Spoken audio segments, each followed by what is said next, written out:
Bien, veamos. Estábamos trabajando, les decía, sobre la cuestión de los inventarios, que fue con lo que comenzamos el día,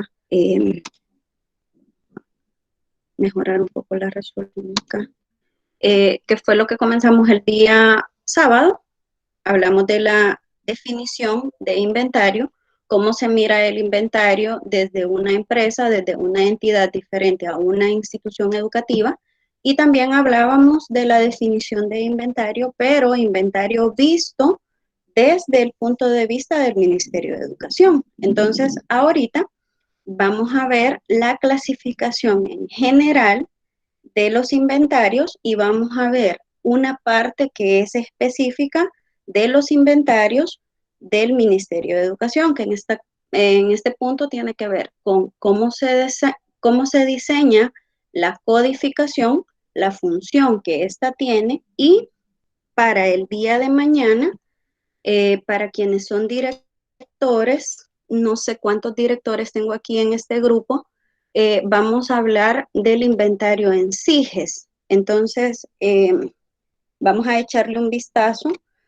a cómo se maneja el inventario de bienes de los centros educativos, pero dentro de la modalidad, en este caso, dentro de la parte de la sistematización que el Ministerio de Educación propone para tener los inventarios ya no en físico, sino tenerlos de manera sistematizada, de forma tal que estos estén disponibles para cualquier persona que necesite tener información sobre esto. Entonces, vamos a ver los inventarios a manera general, los tipos de inventarios que existen o que se manejan. Entonces, cuando hablamos de inventarios, recordemos que un inventario es un registro documental, en este caso puede ser documental, pero también puede ser un registro computarizado a través de un programa específico o simplemente a través del programa de Excel de los bienes pertenecientes a una persona o a una empresa. Este documento, que es el inventario, lleva un orden y lleva una precisión. En teoría, es el documento más simple de contabilidad. Esto es en teoría. En realidad, la parte de la contabilidad, pues tiene otros procesos que son muy complejos y tiene procesos y procedimientos que van enlazados. Entonces, obviamente, el registro de los bienes, que en este caso es el inventario, va enlazado a otros procesos, al proceso de control que llevan las instituciones, las organizaciones, y que luego sirve toda esta documentación para la elaboración de otros documentos. Por ejemplo, para el balance general, para el estado de resultados de la empresa y para responder en este caso con evidencia de los bienes que la empresa o la entidad tiene. Para eso sirven los inventarios. Existe una amplia variedad en la clasificación de los tipos de inventarios. Ahora, aquí vamos a ver algunos, no los vamos a ver todos, sino que solamente vamos a ver algunos que se consideran que son importantes y vamos a ver algunos ejemplos de cada uno. Por ejemplo, hablamos del inventario inicial. Este inventario es el que se realiza al dar comienzo a las operaciones de cualquier entidad. Se debe tener un registro de con qué comienza, con la semilla con la que comienza cualquier organización, cualquier empresa. Representa el valor de las existencias de mercancías en la fecha que comenzó el periodo contable. Esta cuenta, en este caso, se abre cuando el control de inventario se lleva en base al método especulativo y no vuelve a tener movimientos hasta finalizar el periodo contable, cuando se cerrará con cargo a costo de ventas o bien por ganancias o pérdidas directamente. Cuando se habla del método especulativo, aquí hay un punto que hay que tocar, que es en este caso la diferencia que existe entre los montos que se reflejan en el inventario inicial y luego los montos que refleja el inventario final. Obviamente esto ha tenido, en este caso, han habido ciertos movimientos que han alterado esas cifras iniciales. Esos movimientos tienen relación directa con las ventas, con las ganancias y con las pérdidas. Entonces, valorando estos tres elementos, el elemento ventas, el elemento ganancias y el elemento pérdidas, es que se debe hacer nuevamente el inventario del inventario inicial, que en este caso sería el inventario final, y se van a considerar estos tres elementos para calcular, para hacer el cálculo de con cuánto se cierra. Normalmente el inventario inicial se hace al inicio del año, que en este caso sería el 1 de enero. Si lo contextualizamos, si contextualizamos esta parte a inventarios del Ministerio de Educación o a inventarios de los centros escolares, estamos hablando, por ejemplo, que es necesario que cada vez que haya un cambio de CDE, en este caso, un cambio de director en los centros escolares, aquí se hace necesario hacer el proceso de inventario, pedir una auditoría. Esta auditoría me va a permitir que con la ayuda del encargado de activo fijo del Ministerio de Educación, yo pueda tener en mis manos el documento que registra los bienes que se supone que la institución tiene y los que me han entregado. Yo como director nombrado, que ese sería el caso, yo como director nombrado tengo la facultad de solicitar ese inventario inicial, que es con el que voy a comenzar mi gestión, y hacer una comparación de los bienes que ya están registrados a nivel departamental, en la departamental, y luego compararlos con el que tengo en el centro escolar. De esto se trata el inventario inicial. Aquí, también dentro del inventario inicial, se tienen que tomar, como les decía, en cuenta las variaciones que me van a dar si fuera una entidad diferente a los centros escolares, las variaciones que me van a dar los elementos de ganancias y pérdidas. Y obviamente debo tener el registro de esos movimientos guardados, fechados y organizados para poder hacer al final del periodo, en este caso contable, mi balance general y mi estado de resultados.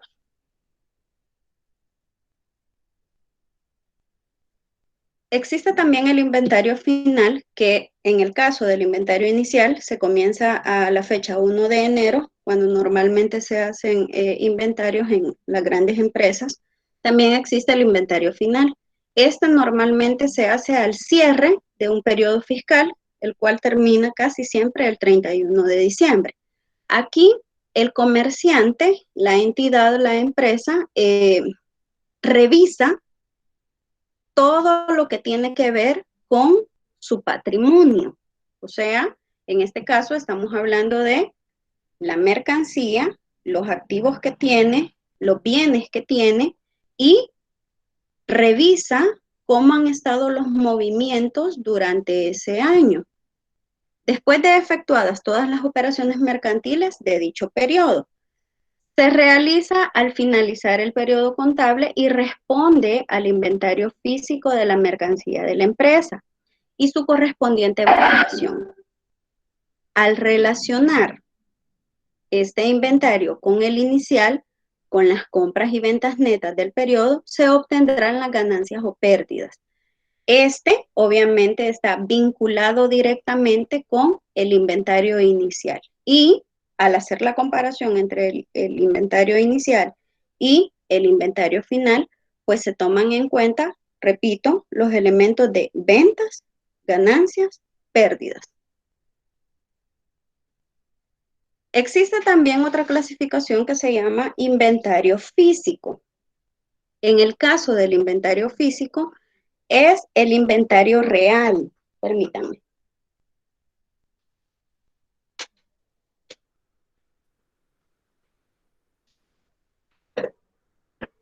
El inventario que se puede contar, el inventario que se puede pesar o medir, el que se anota,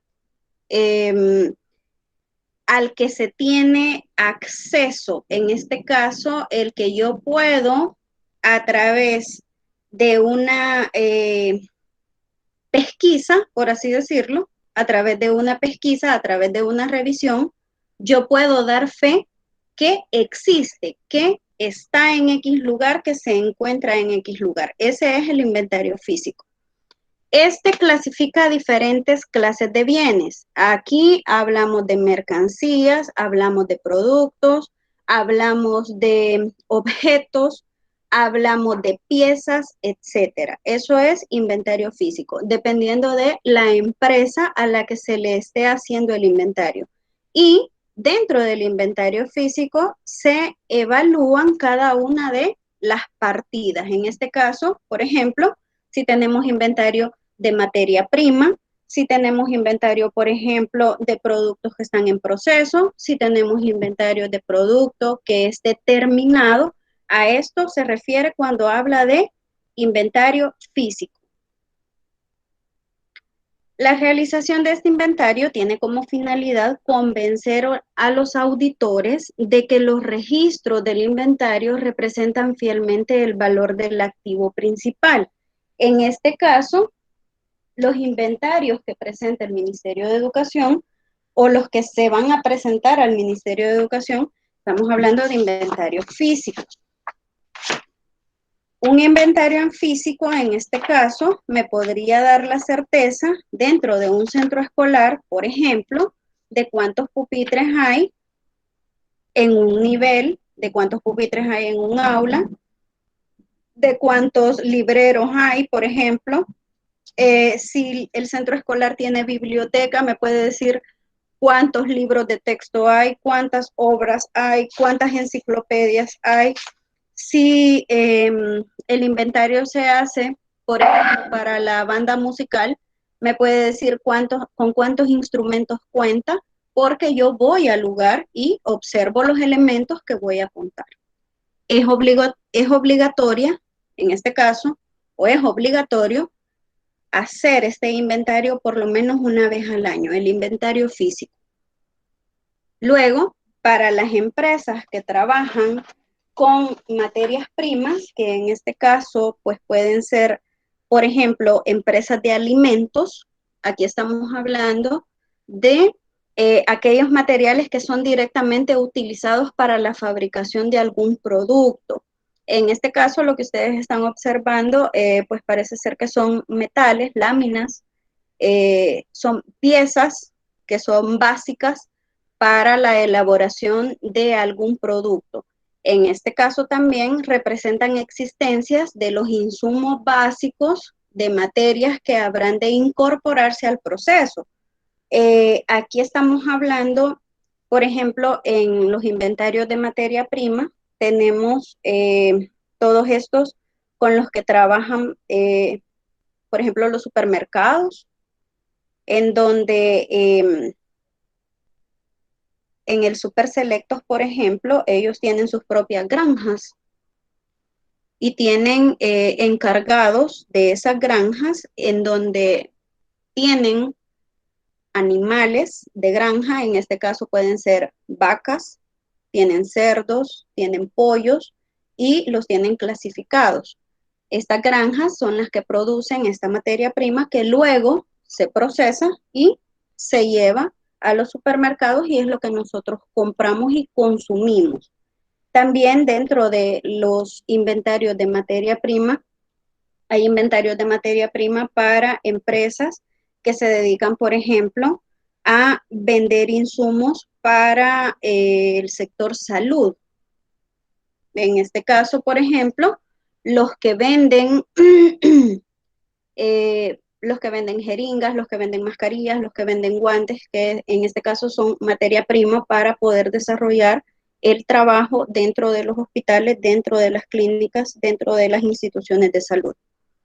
Lo conforman todos los materiales, dice, dentro del inventario de materia prima, con los que se elaboran productos, pero que todavía no han recibido procesamiento. Luego, tenemos también el inventario de productos en proceso, que esto aplica para grandes empresas. Por ejemplo, dice acá, son existencias que se tienen a medida que se añade mano de obra, otros materiales y demás costos indirectos a la materia prima bruta.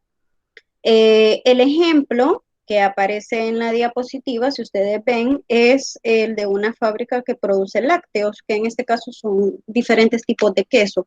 La materia prima obviamente es la leche y a esta se le aplica el proceso de producción a través de máquinas con la ayuda de personal humano capacitado, en este caso es mano de obra capacitada, y ellos todos los movimientos que hay en cada sector de producción se incluyen dentro del inventario de productos en proceso.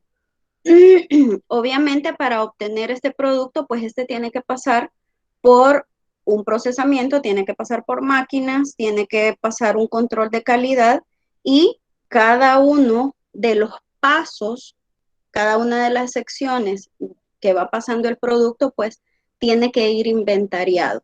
Aquí también se puede poner, por ejemplo, las empresas que son textiles, que en este caso, por ejemplo, para elaborar una camisa, se pasa por, sí, dígame, no sé quién levantó la mano. Ya, licenciada, fíjese Sí, que en este dígame. caso de los inventarios no solo se toma en cuenta el producto, perdón, una materia prima que se va a implementar para la fabricación de un producto. Además, como usted lo explica, la materia que está procesándose, pero además de eso se toma en cuenta en el inventario, cuando uno hace el inventario final, el producto terminado. Por ejemplo, yo tuve la experiencia de elaborar en una empresa de alimentos diversos y mire, entrábamos a los cuartos fríos o freezer y Sí. era a contar por unidad, o sea, ahí nos congelábamos y todo, pero usted tiene que verificar de primera mano, juntamente con su auditor, que los reportes que usted tiene en papel estén en físico y ellos lo acompañan y usted tiene que hacer Para ese conteo verificar. y es para verificar que la información que usted está presentando en su reporte sea real. Correcto, Entonces también sí correcto. la parte de producto terminado que no ha sido llevado a la venta, pero que ya fue procesado y que está almacenado, listo para un siguiente periodo y que posiblemente pueda ya venderse, ¿verdad? Pero sí se toma en cuenta el producto terminado. Sí, Almacenado en precio. de hecho es el siguiente inventario. Hay un inventario que es de producto terminado, que es justo lo que usted nos acaba de explicar. Y esto, obviamente, aquí estamos hablando de grandes empresas que tienen, gracias por su participación, señor. Estamos hablando de grandes empresas que tienen ciclos de producción que van desde la obtención de la materia prima, la clasificación de la materia prima, porque muchas veces en estas empresas se hacen la adquisición de materia prima, pero si la materia prima no es la que ellos están esperando, también se hace una depuración de esto, se hacen devoluciones y se espera que los materiales con los que se está trabajando sean los que ellos esperan obtener. Y después de tener este inventario ya de materia prima, pues comienzan con la parte del inventario de productos en proceso. Estamos hablando de la parte de ensamblaje y ponía el ejemplo de las fábricas textiles, que por ejemplo en las fábricas textiles, para diseñar una camisa, pues la camisa comienza desde allá el cultivo de algodón de la fábrica donde hacen donde transforman el algodón en tela, llevan las piezas de tela a la textilera en este caso, y luego se pasa por un proceso de corte de piezas y luego va otro proceso de otro tipo de ensamble. Por ejemplo, se ensamblan las mangas, se ensamblan los cuellos, se le ponen las etiquetas, las viñetas. Todo esto forma parte de un proceso y todo va inventariado. En estas empresas, todo eso, hasta lo más mínimo, por hablarles hasta de botones, hasta los botones van inventariados. Entonces, estamos hablando de procesos que son de gran responsabilidad y que en este caso pues para algunas personas que no saben de qué se trata esto, pues podría parecer hasta absurdo, ¿verdad? Cómo una empresa va a llevar el control hasta de los botones que tiene, pero en realidad la parte de la contabilidad y la parte de los inventarios envuelve este trabajo tan minucioso de registrar cada una de las partes que integran un proceso o una de las etapas del proceso. Ahora, en el caso de los inventarios de productos terminados, tal y como el ejemplo que ponía señor Silvia, estamos hablando de todos aquellos bienes adquiridos por las empresas que pueden ser manufactureras o industriales y las cuales son transformadas para ser vendidas. Estamos hablando que dentro de la empresa se hace el procesamiento del producto y ellos tienen en este caso, sus cantidades de productos acabados y deben llevar un control. Por ejemplo, un control diario de cuántas, por ponerles un ejemplo, de cuántas bebidas enlatadas se produjeron en un día, cuántas bebidas embotelladas se produjeron en un día. Y esto es un registro minucioso que prácticamente se tiene que hacer a diario. Son productos totalmente acabados, disponibles para la venta cuando hablamos de productos terminados. Y aquí estamos hablando, por ejemplo, de empresas, no nos vayamos muy lejos, la empresa Diana, que tiene tanta diversidad de boquitas, esto es un ejemplo y no es publicidad, ellos tienen este tipo de inventarios y son inventarios que se trabajan todos los días. Todos los días hacen verificación y cierre de inventarios porque tienen una cantidad específica de producción diaria. Entonces, la persona que es encargada de ventas, por así decirlo, debe llevar el control de la producción que se ha hecho en el día y de la parte de la distribución y de la parte de las ventas. Y esto no puede ser posible si el inventario no está organizado de forma correcta.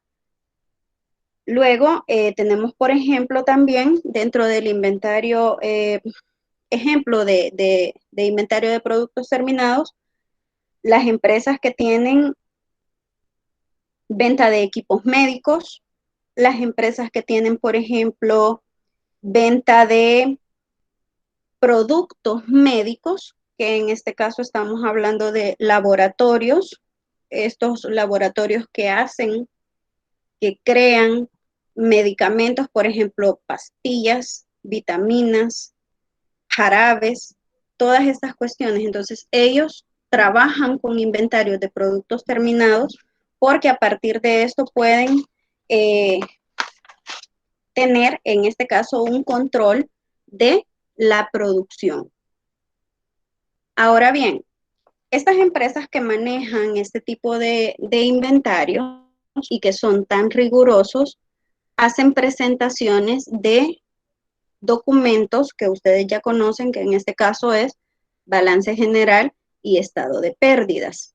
Un ejemplo de balance general y de estado de pérdidas relacionado a los inventarios de una empresa es el que ustedes están observando a continuación. Si ustedes se fijan, aquí estamos hablando de un inventario total que involucra el inventario de materia prima, el inventario de productos en proceso, el inventario de productos terminados y hay un inventario extra, que en este caso es el inventario de herramientas o en este caso de máquinas para hacer producir. Todo esto va detallado y va organizado y se presenta al final del año en una empresa. Esto es parte de la fiscalización que se les hace a las empresas y por eso es tan importante el control de todo lo que tienen las entidades.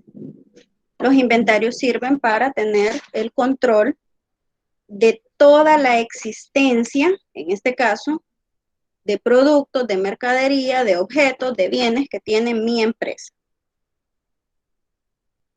Ahora, dentro de las medidas de control interno que se le aplican a los inventarios, vamos a hablar de un elemento que se llama codificación, que yo creo que ustedes lo han visto, que esto aparece, es algo bastante común. Por ejemplo, cuando vamos a comprar cualquier tipo de productos, tenemos acá el ejemplo de tipos de codificación que nos podemos encontrar, por ejemplo, en almacenes. Si usted va a Simán, por decirles algo, si ustedes van a Simán, Simán tiene sus propios códigos de barra, Prisma Moda tiene sus propios códigos de barra, el Super Selectos tiene sus propios códigos. En el caso del Super Selectos, ellos como empresa distribuidora tienen sus propios códigos, pero cada una de las empresas que trabajan con ellos también tienen sus códigos. Entonces, estos códigos permiten tener un registro del producto que se está ofertando al mercado y permiten tener también un control riguroso de la cantidad de productos que yo como empresa tiro al mercado. Hay tres tipos de codificación en la mercadería. Cuando hablamos, aquí estamos hablando de codificación en general. Por ejemplo, la codificación numérica, que este solamente emplea números, este no tiene ni letras ni signos. Tenemos también la codificación alfabética, que en este caso es únicamente de letras. Y tenemos la codificación alfanumérica, que en este caso el código es una combinación de letras, números y signos. En la imagen que tenemos arriba, tenemos este tipo de ejemplos. Por ejemplo, los que tienen letras y números, los que tienen números y el primero que casi no se mira, este es de número. Me parece de que no hay ejemplos de los que son solamente de codificación alfabética.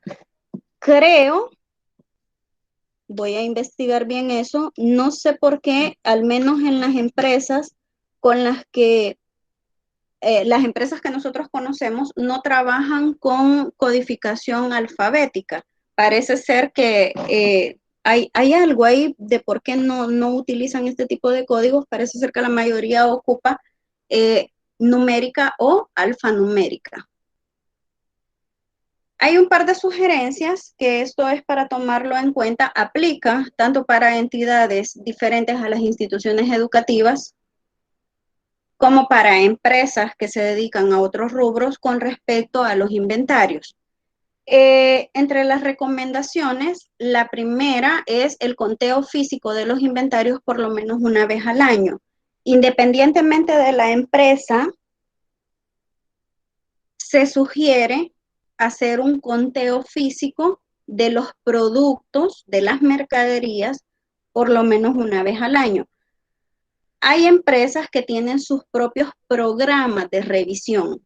En este caso estamos hablando que ellos tienen una programación anual en donde ya están establecidas las fechas en las que se van a hacer, en las que se va a hacer el conteo físico de los inventarios y no lo hacen una vez al año, obviamente lo hacen 3 o 4 veces al año. Luego, el número 2, el ingreso al inventario o de todas las compras efectuadas. Esto se tendría que hacer a diario o cada vez que se realizan compras. El 3 es el resguardo adecuado del inventario para proteger de daños o descomposición. En este caso, estamos hablando de mercancía que tiene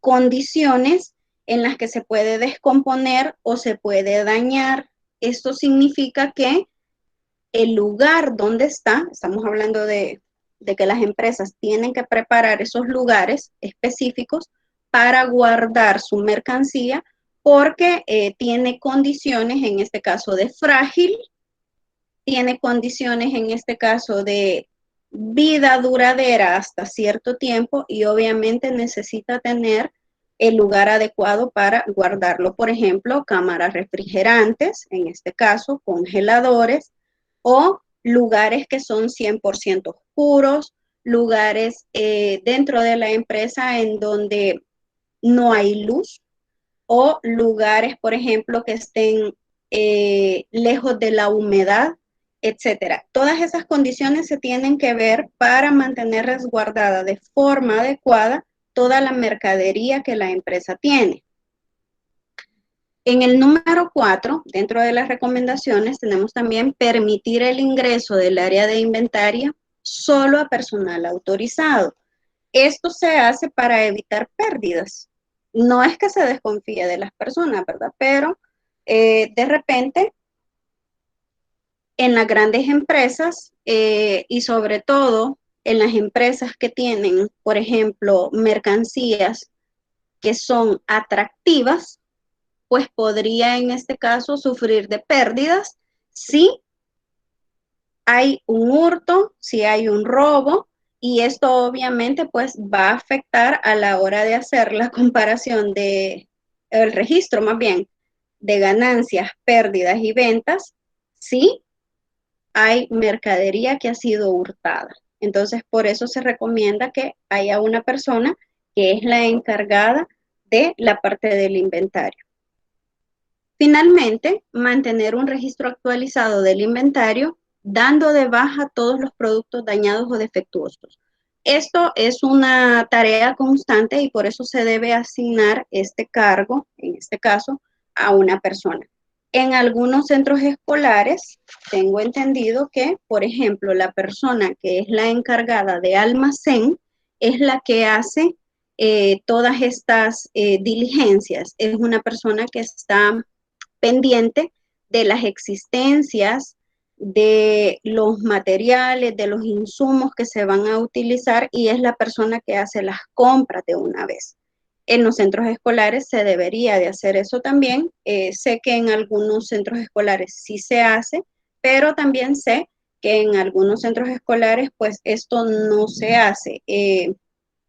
Prácticamente se compran las cosas ya cuando no hay o cuando alguien las pide. No es que haya alguien encargado de estar pendiente de qué es lo que falta, qué es lo que sobra, qué es lo que no sirve, qué es lo que sirve, sino que prácticamente todo se le delega a una persona. Y en teoría no debería de ser así. Perdón, en práctica no debería de ser así. Ahora, cuando hablamos del control de bienes del Ministerio de Educación, hubo un grupo de sus compañeros que nos habló de algunos elementos que tenían que ver con el inventario de los bienes. Nos hablaron de el proceso de cargo, de descargo y de traslado. Nos mostraron también las matrices, las solicitudes que se llenan para hacer este proceso.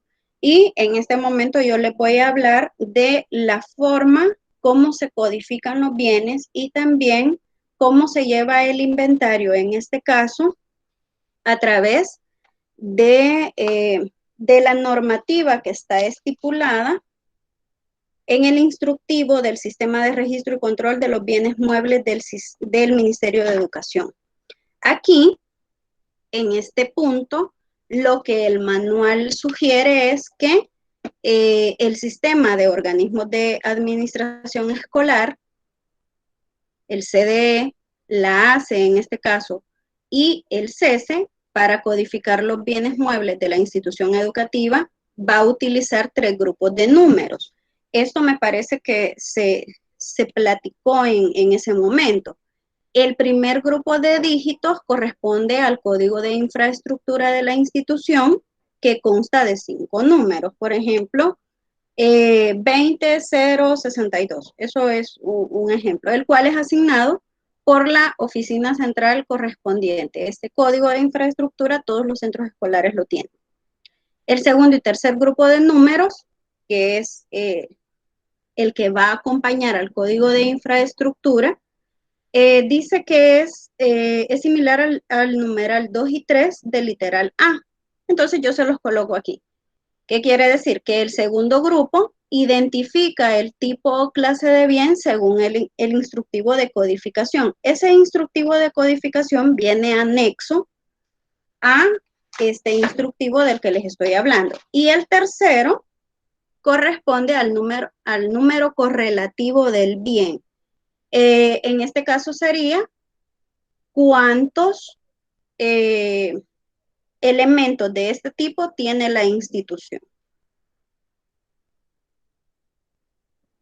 Hay una conceptualización básica para comprender el tema de inventario dentro del Ministerio de Educación y hablamos, por ejemplo, de activo fijo, de bienes inmuebles, de bienes inventariables, de bienes muebles, hablamos del concepto de codificación y del concepto de inventario. Estos son 6 conceptos que tomé a bien retomar para que nosotros identifiquemos de qué estamos hablando. En el caso del manual de codificación que aparece en esta normativa, este ofrece algunos ejemplos de los que ustedes pueden ver acá en la pantalla. Tenemos dentro de las generalidades que se marcan con el código 000, tenemos, por ejemplo, bibliografías, enciclopedias generales, publicaciones en serie, organización, periodismo, editoriales. Aquí estamos hablando de libros que bien podrían estar en un lugar específico que puede ser una biblioteca dentro del centro escolar, pero también estamos hablando de los libros que normalmente nos encontramos en las direcciones. Estos libros tienen que ser codificados. También hablamos de filosofía y disciplinas afines, que este se marca con la codificación 100, y dentro de estas tenemos, por ejemplo, libros que tienen que ver con psicología, con lógica, con ética, con filosofía antigua, medieval, oriental. Y los que se marcan con la codificación 200, que se identifican como libros de religión. Pensaría yo que en este caso de los libros religiosos, pues los podemos encontrar, si bien es cierto, muy pocos en una biblioteca de un centro escolar público laico, a un centro escolar que puede ser de tipo CESE. En este caso sí estamos hablando que vamos a encontrar este tipo de libros, bastantes de estos libros. Por ejemplo, religión natural, Biblia, teología cristiana, moral y prácticas cristianas, credos de la Iglesia cristiana, etc. Para la codificación de maquinaria y equipos de oficina se utiliza el código 01. Para este caso, tenemos, por ejemplo, codificar una caja registradora, que esto más que todo se lleva en la dirección para registrar entradas y salidas, obviamente, de dinero. Tenemos caja registradora, calculadoras electrónicas, tenemos computadoras portátiles que también entran dentro de esta clasificación, equipos de cómputo, tenemos también máquinas de escribir que en algunos centros escolares todavía existen, entre otros. Tenemos también aparatos eléctricos que están al servicio de la institución y dentro de ellos están desde las aspiradoras, batidoras, ventiladores, cafeteras, licuadoras, planchas, etcétera, lavadoras.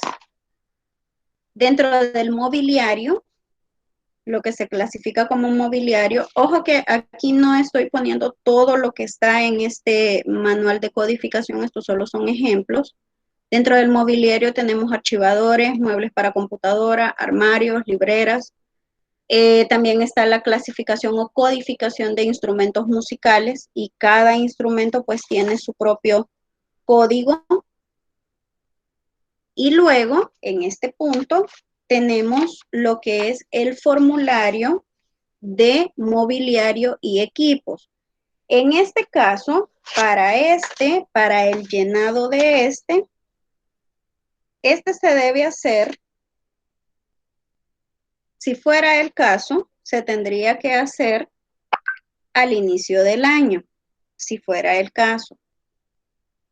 Si hubiese un cambio de director, también se tendría que hacer. Y se recomienda que sea supervisado, obviamente, por el encargado de activo fijo. Esto, el llenado de este documento nos va a permitir saber qué es lo que tengo en el centro escolar y luego hacer la comparación con lo que está resguardado en la departamental de educación. Licenciada, una consulta. Sí, dígame. Una consulta. ¿Hay un instructivo donde identifique que a quién le corresponde el llenado de activo fijo, de inventario de activo fijo, o es exclusivamente? Hay una parte en este instructivo dice que, por ejemplo, ¿a quién le corresponde qué cosa? Por ejemplo, al nivel central le corresponde algo, al nivel departamental le corresponde algo y al nivel local le corresponde otra asignación. En este caso, lo que yo sugiero es que se haga el llenado de esto y que se confronte con lo que hay en la departamental, porque la departamental podría tener una información diferente. No, la pregunta mía es, licenciada, que cuando usted menciona al encargado de activo fijo, en este caso, sí. tendría que ser el director o el tesorero. ¿Cuál de los dos tocaría? En este caso tendría que ser el director. ¿Verdad que esta función no se puede delegar a otro maestro? En realidad no, profe, porque volvemos otra vez a la parte esta de lo que dice la normativa y lo que hacemos, porque yo sé que en los centros escolares a veces se hacen comités.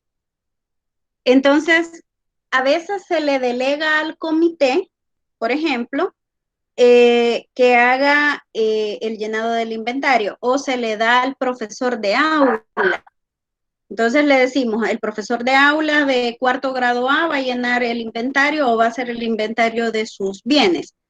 El profesor de quinto B va a hacer el inventario de sus bienes, pero en realidad quien lo tiene que hacer es el director, porque al final el encargado de los bienes del centro escolar es el director. Y la otra también es, tal vez alguno de los compañeros con su experiencia, en lo que es el llenado de lo que es de los alimentos. Ahí yo estoy, yo entro en conflicto en llevar el inventario de alimentos en el aspecto. ¿Será que de acuerdo a lo que dice los que llegan a supervisar, dice que el control lo tendría que llevar un padre de familia o el comité de padres de familia que entrega los alimentos? ¿Me puedo aportar, licenciada? Sí, claro, con gusto. O sea, Daniel, solo que termina la idea para que sí. Sí, entonces, en esa medida dice los encargados, aún no les parece que el maestro esté entregando o pesando los alimentos, mucho menos los alumnos. Y fíjese de que en ese punto quizás habría un poco quizás de no entendimiento porque en este caso quien conoce a los estudiantes es el profesor. Entonces, después de eso viene lo que es contablemente que el encargado del registro, excepto que haya contador o secretaria, le corresponde, a mi juicio de valor, en lo personal, tendría que ser el director, pero son en esos dos puntos yo entro en conflicto porque el asesor de lo que es PASE, creo que se llama, los alimentos, dice debe llevarlo un padre de familia, asimismo como la cosa de el encargado de compras, es un padre de familia. Sí. Y por otra parte, está acompañado el director. Entonces, ahí dentro yo en conflicto, tal vez algunos de los compañeros De los que son directores, nos pueden orientar ahí. Amplían ese campo que sería muy bueno para ampliarlo, ¿verdad, licenciado? Sí, cómo no. Gracias, profe. Diga, profe José Daniel. Sí, lo que se hace es que al inicio del año se redacta una acta donde se hace constar que hay un profesor responsable del programa PASE. Él es el encargado de subir a la plataforma el reporte de alimento con previa aprobación del Consejo Directivo Escolar. El padre puede ser un auxiliar, pero no necesariamente lo va a llevar el padre, porque a las finales son documentos muy delicados de los cuales el director temprano tiene una auditoría, pues el padre no va a responder. Entonces, sin embargo, a un profesor que sea diestro en el dominio del Cardex, entonces puede ayudarle. Eso es lo más recomendable, licenciado. Que hay un profesor ahí debe estar, donde yo dentro, compañero José Daniel, disculpa que te interrumpa, ahí donde yo dentro de la discusión, es igual a la elaboración de los cheques del tesorero. Lo que es la administración dice que quien lo debe elaborar y llevar el control es la tesorera, o sea, el padre de familia. Pero ya en la praxis es otra, y eso es la hora de evaluación, licenciado, usted lo sacaba, Sí, que sí. en la discusión salía el examen, que una cosa es lo que se hace como praxis y otra cosa es lo que se debe de hacer. Entonces yo para mi juicio, ahí tal vez yo entro en el conflicto, ¿verdad? Que cómo debe ser lo correcto, porque una cosa es cómo se practica y otra cosa cómo debe de ser. Y por eso es que entran en algunas famosas reparos, algunos maestros, porque se meten donde no les corresponde por hacer bien, hacen mal. Hay algunas cuestiones que yo entiendo que el director las delega porque sabe que la persona a la que le ha encargado hacer A o B proceso le va a responder. Pero en el caso, la normativa es clara y dice quién lo tiene que hacer. Ahora, hay una parte en la que yo sé que los directores pues se auxilian, ¿verdad? De personas que sí lo hacen y sí lo pueden hacer bien. Pero en el caso, por ejemplo, mañana nosotros vamos a ver esta parte de SIGES y en SIGES no lo puede llenar un padre de familia, lo tiene que llenar el director. Y no lo puede llenar un profesor tampoco, porque hay secciones que son de SIGES, en el caso de inventario, que son solo para el director. No están habilitadas para los docentes y mucho menos para los padres de familia. Y eso es bien interesante, Sí. Opiniones. Porque por lo menos yo estuve en una escuela cuando comenzó el SIGES, Sí. Quien llenaba ese era yo no era el director, pero le decía al compañero, sí, yo le decía al director, mire, usted debe de aprender, porque viene una supervisión, a quien le corresponde esto es a usted, y a usted le van a llamar la atención por delegar lo que no debe delegar, y a mí me van a llamar la atención por estar haciendo cosas que no debo, por ejemplo. Le daba acceso, le estaba dando acceso a cuestiones que están restringidas por el propio Ministerio de Educación. Y es lo mismo con el famoso Cartex de los alimentos. Sí, correcto. El docente, como dijo José Daniel, está bien que el docente, como él es astro, que él monitoree y enseñe. Pero de allí a que él lo esté haciendo, es lo mismo que el señor director. Está bien que él supervise que la señora llene bien las cosas, o el padre de familia en un dado caso. Pero de ahí a que él lo haga todo el tiempo, eso va a generar un momento dado que él, por querer hacer bien las cosas, busca el lado corto. O sea, muchas veces el problema del docente es que siempre busca el lado corto.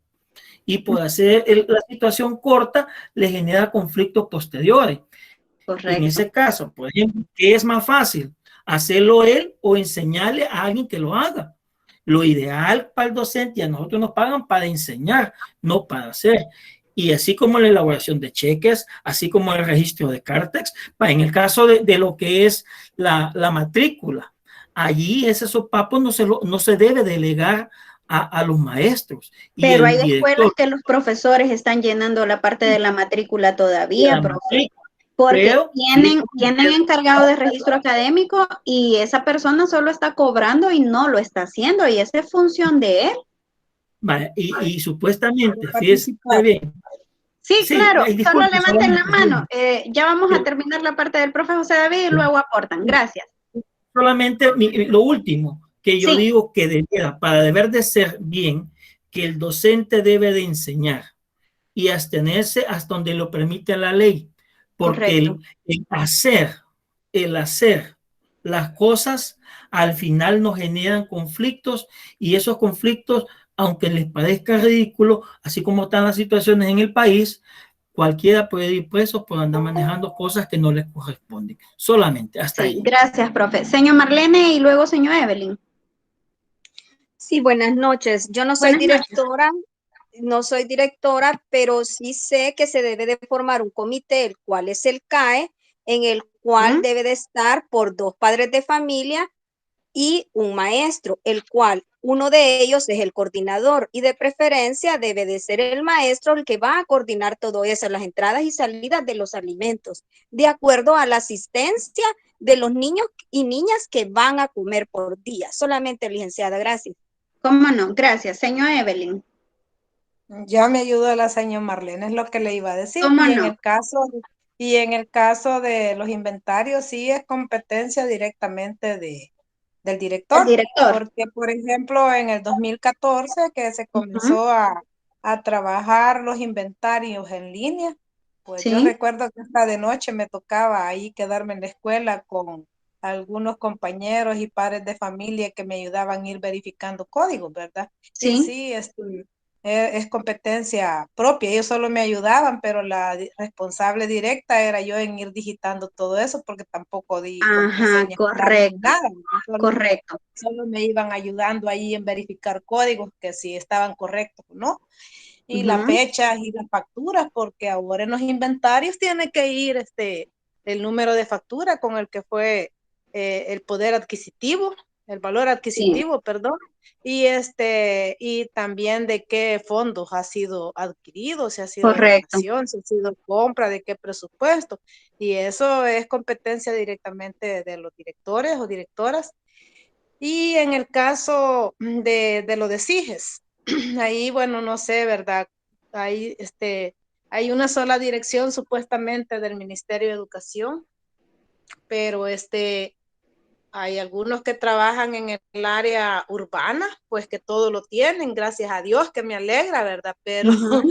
en la zona rural, pues tenemos muchas limitantes y ahí es donde el Ministerio de Educación, pues le otorga a cada uno de los profesores que cada quien debe de hacer su matrícula. Es por ello que a partir del 2019, allá en noviembre del 2019, el Ministerio de Educación les creó el correo institucional, ¿verdad? En el 365, para Ujú. que cada docente, donde no hay un encargado de registro académico, cada docente pueda ingresar sus datos de matrícula. Porque yo recuerdo que en un primer momento, cuando era en la otra plataforma, de CIRAI, yo me recuerdo que a mí me tocaba hacer la matrícula de toda la institución.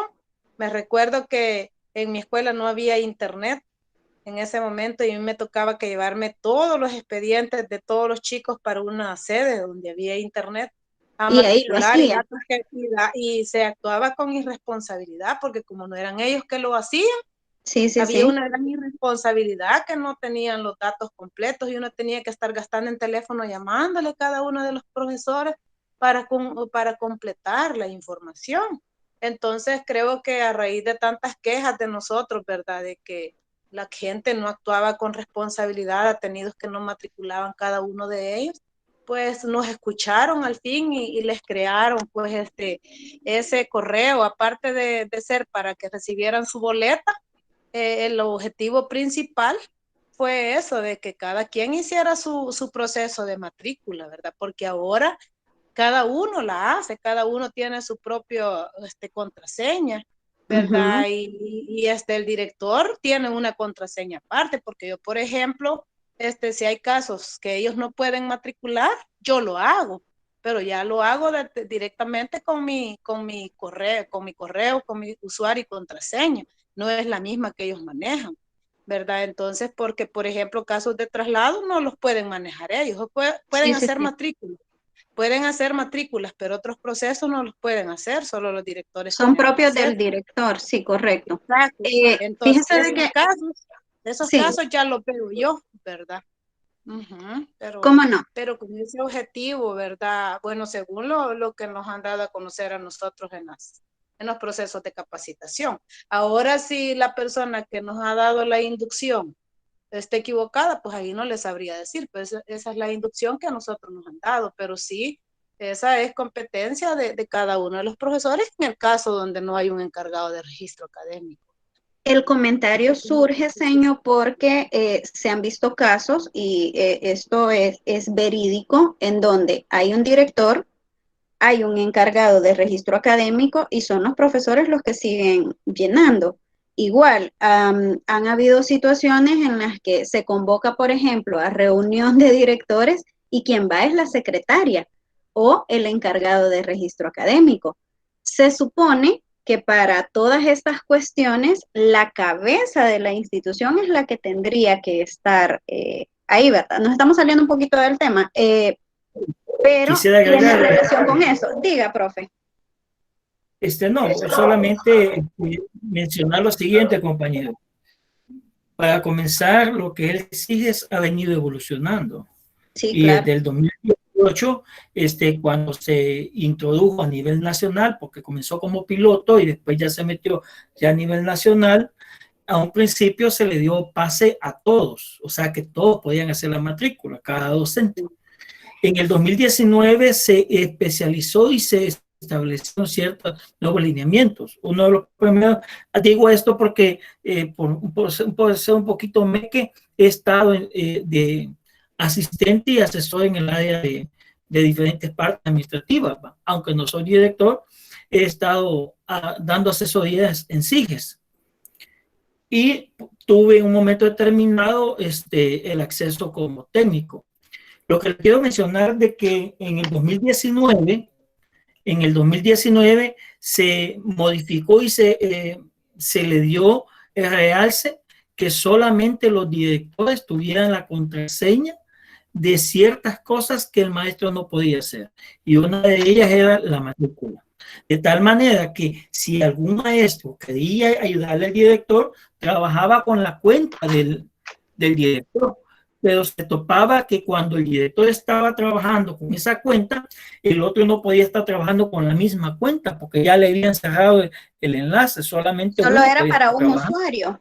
Solo era para un usuario, no para estar dos al mismo tiempo. Entonces, ya en 2019, a finales del 2019, se dio la indicación de que lo que era la ficha anecdótica, que es la ficha de matrícula, se centralizara. Yo no sé, recuerdan los compañeros que tienen esos años, que la ficha de matrícula cada docente la tenía como la ficha anecdótica en su grado. Pero como los asesores cuando llegaban a evaluar esa ficha, nunca estaba. Entonces, la nueva normativa se dio que todo lo tuviera inventariado en una parte del director. De tal manera que cuando el maestro quisiera ir a ver alguna información, tenía que ir a prestar y había un documento donde firmar en el momento que se le entregó y en el momento que lo retornó. Todo eso se le solicitó al padre de familia que entregara la partida de nacimiento original y que si en un momento determinado hubiesen cambios, tendrían que llevar la partida para actualizarla en el sistema SIGES. Ya hoy en el 2020, ya cuando entramos al 2020 para el 2021, se comenzaron a quitar ciertos espacios que había. Por lo menos si cada maestro que no es docente quiere ingresar a matrícula, él no puede. Esa parte está restringida.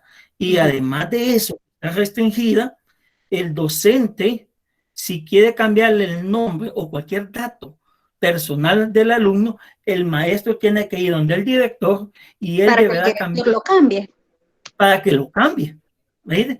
Y la matrícula, por lo menos se le dio la indicación en el 2020 para el 2021 que automáticamente le hicieran todas. O sea que no se complicasen mucho, ¿verdad? Sí, sí, entonces, esos procesos, ¿quién los puede hacer? Es el director. ¿Qué es lo que delimita? Y es tan delicado eso que solo el director, porque en el 2017 se dio cuenta que existía una gran barbaridad de alumnos fantasmas. Sí. Que el docente, para no perder las plazas, inventaba a los alumnos de partidas de alumnos que habían salido. Hoy con el famoso SIGES, a ese alumno, hasta para traslado, el único que da el pase, el maestro que está, el director que está en una escuela que va a recibir al alumno, tiene que mandarle por medio del SIGES la solicitud que se lo suelte.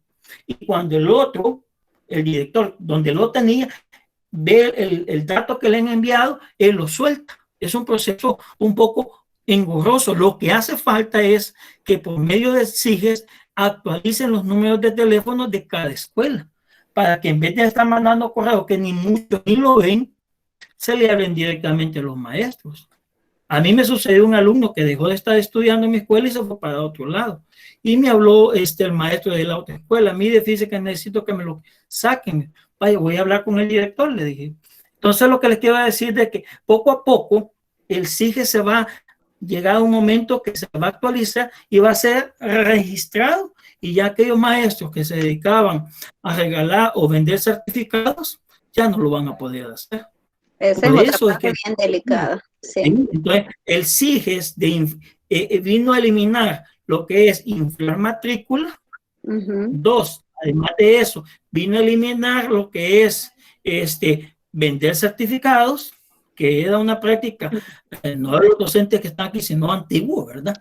Y tres, controlar dónde está el alumno. Por ejemplo, usted entra al expediente de un alumno, usted puede llegar a verle las notas que ha tenido los años anteriores desde el momento que se metieron al SIGES. Sí, entonces es algo maravilloso. Es solamente mi participación. Bien, muchísimas gracias, profe. Vamos a tomar esta parte como introducción a SIGES para mañana. Hablar de este sistema que a todos nos atañe en realidad es algo necesario. Qué bueno que la unidad de inventarios se presta un poco para relacionarlo o enlazarlo con estos procesos que son rigurosos y que son reglamentarios dentro del trabajo del director. Nos vamos a quedar hasta acá. Mañana vamos a terminar la parte de las fichas que están al final de esta presentación y nos vamos a reunir a las 10 de la mañana, es la clase. Nos reuniríamos mañana a las 10 de la mañana. Y mañana mismo también les compartiría las dos presentaciones, así es de que nos vamos a quedar hasta acá. Les agradezco muchísimo la permanencia y pasen buenas noches, descansen.